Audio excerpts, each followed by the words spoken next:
Urdu education کے معزز ناظرین السلام علیکم۔ پوچھتے ہیں وہ کہ غالب کون ہے، کوئی بتلاؤ کہ ہم بتلائیں کیا۔ مہرباں ہو کہ بلا لو چاہے جس وقت، میں گیا وقت نہیں کہ پھر آ بھی نہ سکوں۔ ہزاروں خواہشیں ایسی کہ ہر خواہش پہ دم نکلے، بہت نکلے میرے ارماں پھر بھی کم نکلے۔ نکلنا خل سے آدم کا سنتے آئے ہیں، لیکن بڑے بے آبرو ہو کہ تیرے کوچے سے ہم نکلے۔ آج کی اس ویڈیو میں ہم مرزا اسد اللہ خان غالب کے بارے میں بات کریں گے۔ 27 دسمبر 1797 کو آگرہ میں پیدا ہوئے۔ والد کا نام عبداللہ بیگ تھا جو ایک معزز فوجی عہدے پر ملازم تھے۔ غالب کی عمر 5 سال تھی کہ ان کے والد کا انتقال ہو گیا۔ پھر ان کی پرورش ان کے چچا نصر اللہ بیگ نے کی جو انگریزی فوج کے رسالہ دار تھے۔ 4 سال بعد وہ بھی ایک ہاتھی سے گر کر فوت ہو گئے اور غالب کی پرورش کی ذمہ داری ان کے نانا خواجہ غلام حسین نے قبول کی۔ اپنے نانا کے ہاں غالب کو ہر طرح کی بے فکری اور فراحت حاصل تھی۔ ان کا یہ دور آرام و آسائش اور ناز و نغم کے لحاظ سے ان کی زندگی کا بہترین دور تھا۔ 10 اگست 1810 کو جبکہ غالب کی عمر صرف 13 برس تھی، ان کی شادی نواب الہی بخش معروف کی صاحبزادی امراء بیگم سے کر دی گئی۔ چونکہ ان کی شادی دلی میں ہوئی تھی، اس لیے انہوں نے دلی ہی میں مستقل سکونت اختیار کر لی۔ یہ وہ زمانہ تھا جب دلی میں ملک کے بہترین اہل فضل و کمال جمع تھے اور ہر طرف علمی و ادبی مجلسیں جم رہی تھیں۔ غالب کو شاعری کا شوق بچپن ہی سے تھا۔ 13 برس کی عمر سے ہی وہ باقاعدہ شعر کہنے لگے تھے۔ دلی کی فضا نے ان کی شاعری کو نکھارا اور پروان چڑھایا۔ غالب کی مالی حالت کبھی بھی اچھی نہیں رہی۔ ان کی شاہ خرچیوں نے انہیں مقروض کر رکھا تھا اور ان کی عمر کا ایک خاصا حصہ اپنی آبائی پینشن بحال کرنے کی تگ و دو میں صرف ہوا۔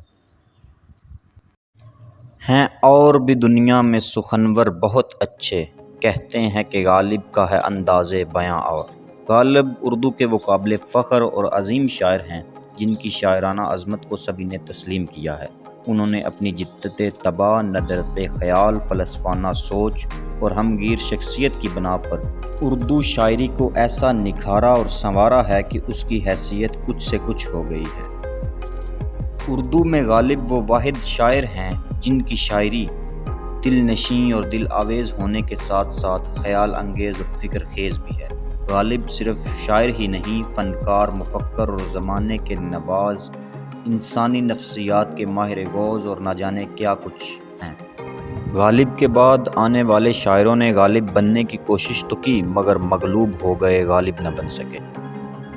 غالب کا اگر تصوف کے کوچے میں بالکل گزر نہیں تھا، وہ ایک باعمل صوفی تو کیا بے عمل صوفی بھی نہیں تھے، بلکہ رند بلا نوش تھے۔ اس کے باوجود ان کے کلام میں تصوف کے مضامین بڑے مؤثر اور دلکش انداز میں بیان ہوئے ہیں اور ان مسائل پر قلم اٹھاتے ہوئے وہ نہایت باریک نکتے بیان کر جاتے ہیں۔ ان کی شاعری میں ہمیں صوفیانہ رنگ بھی ملتا ہے۔ نہ تھا کچھ تو خدا تھا، کچھ نہ ہوتا تو خدا ہوتا، ڈبویا مجھ کو ہونے نے، نہ ہوتا میں تو کیا ہوتا۔ صوفی نہ ہونے کے باوجود انہوں نے تصوف کے مسائل کو دوسرے شعراء سے کہیں زیادہ خوبی، صفائی اور نزاکت خیال کے ساتھ پیش کیا۔ اس کا انہیں خود بھی احساس تھا، اس لیے کہتے ہیں یہ مسائل تصوف یہ تیرا بیان غالب، یہ مسائل تصوف یہ تیرا بیان غالب، تجھے ہم ولی سمجھتے جو نبادہ خور ہوتا۔ غالب نے اپنی شاعری میں حقائق نگاری کو بھی پیش کیا۔ کہتے ہیں عشق پر زور نہیں ہے یہ وہ آتش غالب، کہ لگائے نہ لگے اور بجھائے نہ بجھے۔ غالب غزل کے شاعر ہیں اور واردات عشق کو ہمیشہ غزل کی جان سمجھا گیا ہے۔ چنانچہ عشق کی جتنی رنگا رنگ تصویریں اپنی پوری شوخیوں کے ساتھ غالب کے ہاں ملتی ہیں، کہیں اور نہیں ملتی۔ کہتے ہیں عشق سے طبیعت نے زیست کا مزہ پایا، درد کی دوا پائی درد بے دوا پایا۔ غالب کو ان کی شاعری اور اردو زبان میں جو ان کی خدمات ہیں ان کی وجہ سے اردو زبان کا کوہ نور کہا جاتا ہے۔ 1866 سے ان کی طبیعت خراب رہنے لگی۔ شراب نوشی کی کثرت نے ان کی صحت کو بالکل ہی تباہ کر دیا اور بالآخر 15 فروری 1869 کو اس دار فانی سے رخصت ہو گئے۔ غالب کا نعیم البدل آج تک نہ مل سکا۔ ہمیں دیجیے اجازت، ملتے ہیں نیکسٹ ویڈیو میں۔ اللہ حافظ و ناصر۔